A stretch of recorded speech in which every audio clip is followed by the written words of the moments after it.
নমস্কার, good afternoon. সবাই কেমন আছেন?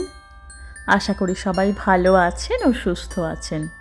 আমার চ্যানেলের আরও একটি নতুন ব্লগে আপনাদের সবাইকে স্বাগত। আমরাও সবাই খুব ভালো আছি, তবে বাইরে ভীষণ ঠান্ডা। এত মোটা একটা জ্যাকেট, টুপি, গ্লাভস সব কিছু পরেও ঠান্ডা যেন কিছুতেই কমছে না। তার উপরে জ্যাকেটের ভেতরেও কিন্তু একটা করে সোয়েটার পরে আছি সবাই, কোনো কিছুতেই ঠান্ডা যাচ্ছে না। আর এদিকে দেখি এখানে বরফের ওপর সবাই স্কেটিং করছে। ক্রিসমাসের প্যারেড দেখার পর সামনের দিকে আগিয়ে আসতে দেখি এখানে একটা স্কেটিং করার ব্যবস্থা রয়েছে।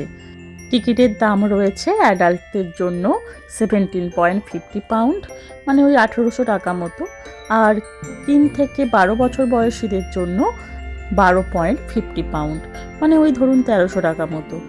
কৃত্রিমভাবে তৈরি করা হয়েছে বরফ।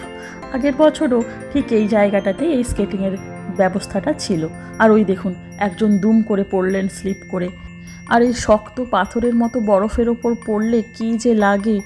যাই হোক, এখানে গার্ডরা রয়েছেন, মানে যারা দেখাশুনো করছেন কারো কিছু অসুবিধে হচ্ছে কি না, তারা গিয়ে ওনাকে তুললেন। জোরে লাগলো কি না কে জানে।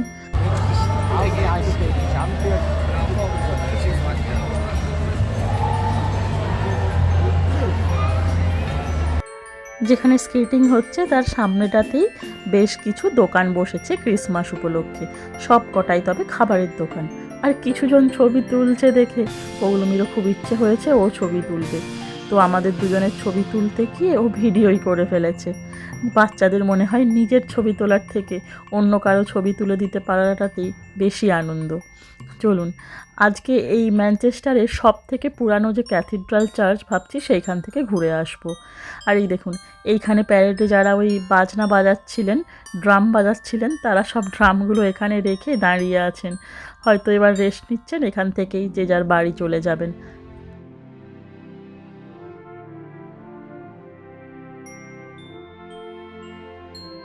আগের বছর ক্রিসমাসের সময়ও এসেছিলাম একবার এই চার্চে। তো ভেতরটা অনেক বড়, বেশ দেখারও আছে, ঘুরে ভীষণ ভালো লেগেছিল। তো আজকে যখন এসেছি, হাতে সময় আছে, ভাবলাম আজকেও একবার ঘুরে যাই। তো দেখলাম এখানে এই বোর্ডে লেখা রয়েছে যে সানডে ইভিনিং প্রেয়ার রয়েছে 5:30 থেকে। এখন ওই 2:45 মতো বাজে। তো ভাবছি যাই, ভেতরটাতে ঢুকে একটু ঘুরি, তারপর একটু না হয় বসবো, ইভিনিং প্রেয়ার দেখেই একেবারে যাব। এই চার্চ বহু পুরানো। প্রথম চার্চ এখানে স্থাপিত হয়েছিল 1421 সালে। তারপর থেকে আস্তে আস্তে এই বিল্ডিং বড় হয়েছে। 1421 সালে প্রথম এই চার্চের বিল্ডিং এখানে হয়েছিল, মানে বুঝতে পারছেন 600 বছরেরও বেশি পুরানো। আর চার্চের গেটের মুখেই পাশটাতে এই একটা ছোট্ট ঘর করে প্রভু যীশুখ্রিস্টের জন্মগ্রহণের দৃশ্য তুলে ধরা হয়েছে। বেশ ভালো লাগছে কিন্তু দেখতে। তবে বৃষ্টি হওয়ার জন্য চারিদিকটা বেশ কাদা হয়ে রয়েছে।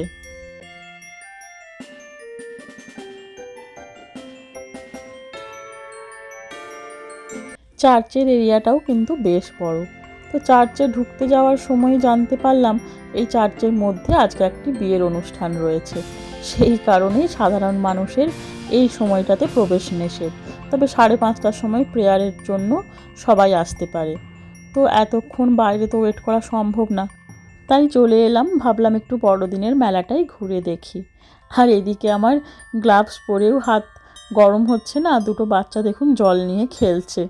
এখানের বাচ্চাগুলো এই ছোটোবেলা থেকে ঠান্ডায় থেকে থেকে অভ্যেস বলে হয়তো কোনো কোনো বাচ্চাকে দেখি মাথায় টুপি নেই, গ্লাভস পরে নেই এত ঠান্ডাতেও। চলুন একটু বড়দিনের মেলাটাই ঘুরে দেখি।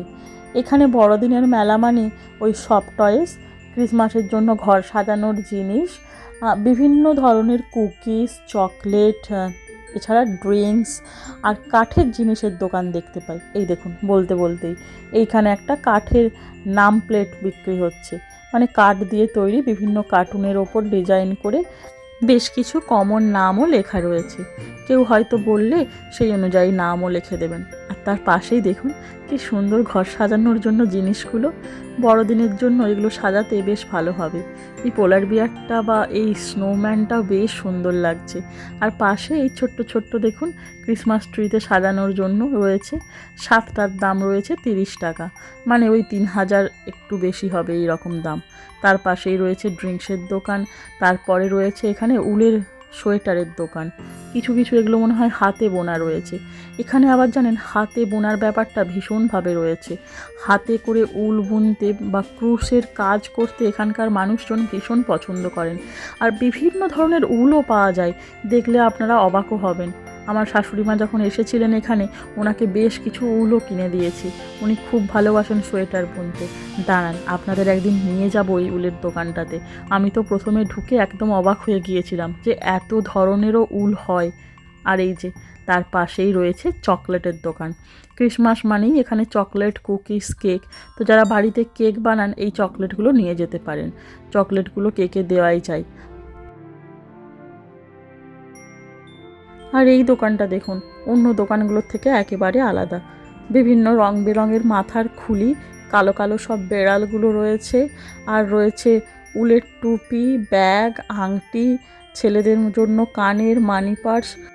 বেশ অনেক ধরনেরই জিনিস রয়েছে, তবে সব কিছুর মধ্যে যেন একটা ভুতুড়ে ব্যাপার। আর তার পাশেই রয়েছে এই একটা কেক আর কুকিসের দোকান। ক্রিসমাস মানেই কেক, কুকিস। আর এইখানের কেক, কুকিস কিছু কিছু জায়গাতে বেশ ভালো খেতে হয়, টেস্টি হয়। কিন্তু আবার কোনো কোনো জায়গায় দেখেছি এত বেশি পরিমাণে মিষ্টি হয়, একদম খাওয়া যায় না। আর এই যে এইখানকার সেই বিখ্যাত গামিস বা ক্যান্ডির দোকান। এই ইউকেতে আপনি যে কোনো দোকানে যান, যে কোনো ছোট দোকান বা মেলাতে যান, এই ধরনের গামিস দেখতে পাবেনই পাবেন। আর মেলাতে তো বিশেষ করে দেখুন কি বড় একটা এই দোকান বসেছে, কত ধরনের এই গামিস বা ক্যান্ডি রয়েছে। ক্রিসমাসের জন্য পৌলমীধর স্কুলে মাঝে মাঝে কোনো না কোনো ইভেন্ট চলছেই। তো যখনই কিছু গিফট দিচ্ছে তার মধ্যে দেখি ছোট ছোট একটা করে এই গামির প্যাকেট। তো বাড়িতেও বেশ কিছু জমে রয়েছে।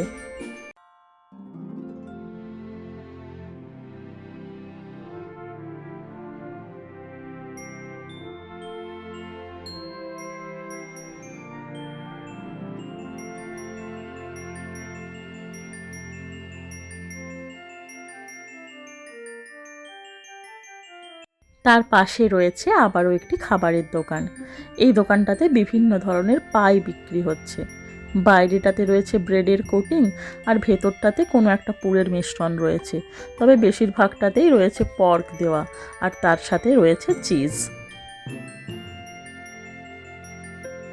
তার পাশেই রয়েছে একটা কাঠের দোকান। কাঠের জিনিস জানেন এখানে বেশ সস্তা হয়। তো এখানে রয়েছে কাঠের টেবিল, চেয়ার, দোলনা, বিভিন্ন ধরনের সোফা। তবে সবগুলোই ঘরের বাইরে ইউজ করার জন্য। এত এখানে জঙ্গলের পরিমাণ বেশি, সেই কারণেই হয়তো কাঠের দামটাও কম। চলুন, ভীষণ খিদে পেয়ে গেছে। বাইরে যা কিছু দেখলাম সেগুলো ঠিক খাওয়ার ইচ্ছে হলো না। আর বাইরে এখানে যা কিছু খাওয়া মানে দাঁড়িয়েই খেতে হবে। সেই জন্য ভাবছি যাই, এই মার্কেটটার ভেতর গিয়ে এখানে একটা কোনো রেস্টুরেন্ট দেখে খেয়ে নেব। আমরা এখন এসেছি ম্যানচেস্টার আন্ডেল শপিং সেন্টারে। এটা ম্যানচেস্টারের থার্ড বিগেস্ট শপিং সেন্টার। অনেকটা জায়গা জুড়ে রয়েছে এই শপিং সেন্টার। তো সামনে যেহেতু বড়দিন, মানে বড়দিনের সিজন তো চলছেই, সেই জন্য শপিং সেন্টারের ভেতরটাও ডেকোরেশন করা হয়েছে বা সাজানো হয়েছে সেই রকমভাবে। ওপরের দিকে লাইটিংগুলো দেখতে কিন্তু বেশ ভালো লাগছে।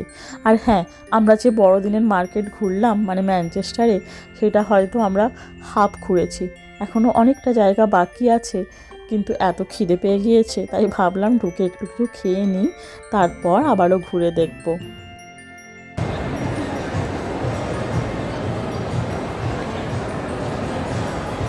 এই মার্কেটটা জানেন ভীষণ বড়, অনেক ধরনের দোকান রয়েছে। আর বিশেষ করে জানেন একটা মাছের বাজার বসে এখানে রেগুলার, যেখানে টাটকা মাছ মানে প্রিজারভেটিভ ছাড়া মাছ পাওয়া যায়। আর বিভিন্ন ধরনের মাছের ভ্যারাইটিস থাকে। তো আজকে তো আর মাছ কেনা সম্ভব হবে না, কারণ এখন আমাদের বাড়ি যেতে অনেকটাই সময় লাগবে। আর সাথে নিয়ে ঘোরাটাও সম্ভব হবে না, তাতে করে মাছটা খারাপ হয়ে যাওয়ার ভয়ও থাকবে। এই ম্যানচেস্টার পিকাডেলিতে পাশাপাশি অনেকগুলোই শপিং সেন্টার রয়েছে, কিন্তু এই আন্দ্রেল মার্কেট হলো এখানকার মেইন শপিং সেন্টার। টোটাল 240 রকমের এখানে দোকান রয়েছে, মানে 240টা দোকান রয়েছে এখানে। পুরোটা একসাথে ঘুরে দেখতে গেলে অনেকটাই সময় লেগে যাবে, তবে ঘুরে দেখতে আশা করি বেশ ভালোই লাগবে। এর আগেও এসেছি অনেকবার এইখানটাতে। আর অন্য দিনগুলো মানে সপ্তাহের সোম থেকে শনিবার পর্যন্ত সকাল 9টা থেকে রাত্রি 9টা পর্যন্ত খোলা থাকে, তবে রবিবার 5:30টার সময় বন্ধ হয়ে যায়। তো চলুন আগে গিয়ে তাড়াতাড়ি খেয়ে নিই, না হলে শেষে আবার খাওয়াটাই হবে না।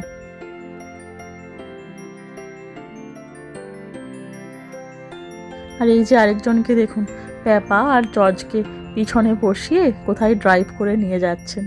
খেলা পেলে খিদে টিদে সব ভুলে যায়। চলুন এখানে চলে এসেছি মানে খাবার দোকানের সামনে। এখানে পাশাপাশি অনেকগুলোই রেস্টুরেন্ট রয়েছে। তো ন্যান্দোস বলে একটা রেস্টুরেন্ট রয়েছে যেটাতে এর আগে কোনো দিন খাইনি, তবে এই রেস্টুরেন্টটার খুব নাম রয়েছে। বিশেষ করে গ্রিল জাতীয় খাবার এখানে বেশ ভালো পাওয়া যায়। তো চলুন আজকে এইখানটাতেই এসেছি, ট্রাই করে দেখি এখানকার খাবার। আসার পর একটুখানি আমাদের ওয়েট করতে হলো টেবিলের জন্য। তো টেবিল পেয়েছি নাম্বার 15। আর এখানে দেখুন বিভিন্ন ধরনের সস সাজানো রয়েছে, রয়েছে থালা, বাটি, টিস্যু, চামচ, সব কিছু আপনার প্রয়োজন মতো আপনাকে নিজেকেই নিয়ে নিতে হবে। আরেকটা এখানে স্পেশালিটি হলো ড্রিঙ্কস ফ্রি, মানে soft drinks, Coke, Fanta, Sprite, বিভিন্ন ধরনের ড্রিঙ্কস রয়েছে। আপনি যতবার খুশি আপনার প্রয়োজন মতো নিতে পারেন। তো এতক্ষণ ঘুরে আমাদের সবার খুব জল তেষ্টা পেয়েছিল, তো হাতের কাছে কোকটা দেখতে পেয়ে জলের কথা ভুলে গিয়ে সবাই আগে 1 গ্লাস করে কোক নিয়ে নিলাম। আর এখানে পাশে একটা মেশিনও বসানো রয়েছে যেখানে বরফ আর আইসক্রিম এই দুটোও পাওয়া যাচ্ছে। তো আমরা কোকের সাথে একটু করে বরফও নিয়ে নিয়েছি। পৌলুমিকে একটুখানি ফ্যানটা দিয়েছি, তবে ওকে আর বরফটা দিইনি। ঠান্ডা ঠান্ডা কোকটা খেতে ভীষণ ভালো লাগছিল। চলে এসেছে খাবার। অর্ডার করেছিলাম grilled chicken, fried rice, chips আর ব্রেড। আর অর্ডার করেছি একটা ডেজার্ট, সেটা বললেন যখন দরকার হবে ওনাদের জানাতে ওনারা দিয়ে যাবেন। টোটাল প্লেটটার দাম নিয়েছিল 27 পাউন্ড মতো, মানে 2800 টাকা মতো। তবে সব থেকে ডিফারেন্ট লেগেছে ফ্রেঞ্চ ফ্রাইটা। ইউকের ট্র্যাডিশনাল খাবার হলো ফিশ অ্যান্ড চিপস, তো চিপস বলতে এই ফ্রেঞ্চ ফ্রাই। অনেক জায়গায় খেয়েছি কিন্তু এখানের ফ্রেঞ্চ ফ্রাইটা একেবারেই ডিফারেন্ট। আর মেন কোর্সের খাবারগুলোও ভালো ছিল। কেমন? আর এই যে পৌলমীকে দেখুন, খালি সস আর চিপস এই দুটো খেয়ে যাচ্ছে। যত না চিপস খাচ্ছে তার থেকে বেশি সস খাচ্ছে। আর ওর যেটা ভালো লাগেনি সেটা হলো ফ্রায়েড রাইস, সেটা আমাদেরও অতটা ভালো লাগেনি। মেইন কোর্স মোটামুটি খাওয়া হয়ে গিয়েছে। আর নিয়ে নিয়েছিলাম একটু আইসক্রিম, আইসক্রিমটা অতটা খেতে ভালো লাগেনি। চলে এসেছে ডেজার্ট। ডেজার্টের মধ্যে ছিল ওই চকো লাভা একটা কেক, আর পাশে একটু আইসক্রিম দিয়েছিল, নিচে ছিল একটা ম্যাঙ্গো সস। তো তিনটের কম্বিনেশনে একসাথে এক কথায় অসাধারণ লাগছিল খেতে। দামও নিয়েছিল ভালো। এই ডেজার্টটার দাম ছিল 6 পাউন্ড মতো, মানে ধরে নিন ওই 650 টাকা মতো। প্রায় 5টা 50 মতো বাজে এখন। তো 5:30টায় আজকে বন্ধ হওয়ার কথা, তো বাইরে থেকে আর কাউকে ঢুকতে দিচ্ছেন না। ভেতরে যে কজন আছেন এখন তাদেরই বাইরে বের হওয়ার অপেক্ষা। তো ভাবছিলাম আরও বাকি মার্কেটটা আজকে ঘুরবো, কিন্তু বাইরে এখন বেশ ভালো বৃষ্টি শুরু হয়ে গিয়েছে। তো এই বৃষ্টির মধ্যে তো ঘোরা সম্ভব না। দেখি যদি আরেক দিন আসতে পারি তাহলে বাকি মার্কেটটাও ঘুরে দেখব। আর সামনেটা দেখুন কি সুন্দর লাগছে লাইটগুলো দেখতে। তবে এখানে যেহেতু সারা বছর মানে বৃষ্টি হতেই থাকে এরকম, সেই জন্য এখানকার মানুষজনরা বৃষ্টিকে কিছু পরোয়া করেন না। বৃষ্টি হলেও কোথাও ঘুরতে যাওয়ার থাকলে ওনারা বেরিয়েই যান, খালি মাথায় ওই জ্যাকেটের টুপিটা চাপিয়ে নেন, এই আর কি। কিন্তু আমাদের পক্ষে সেটা সম্ভব না। বাইরে এমনিতেই ঠান্ডা, তার উপর বৃষ্টি, যদি শরীর খারাপ হয় তাহলেই সমস্যা। চলুন এবার ফিরে যাব আবার পিকাডেলি রেল স্টেশনে, সেখান থেকে ট্রেনে করে ফিরে যাব বাড়ি। আর আজকে আপনাদের ব্লগটা কেমন লাগলো প্লিজ সবাইকে অনুরোধ কমেন্ট করে জানাবেন। আর ভালো লাগলে অনুরোধ থাকলো একটা লাইক কমেন্ট করার। আর সবাইকে অনুরোধ চ্যানেলটি সাবস্ক্রাইব করে আমাদের সাথে থাকবেন। সবাই ভালো থাকবেন, সুস্থ থাকবেন। আপনাদের সাথে আরও অনেক কিছু শেয়ার করার অপেক্ষায় আমি থাকবো। আজকের মতো তাহলে সবাইকে টাটা।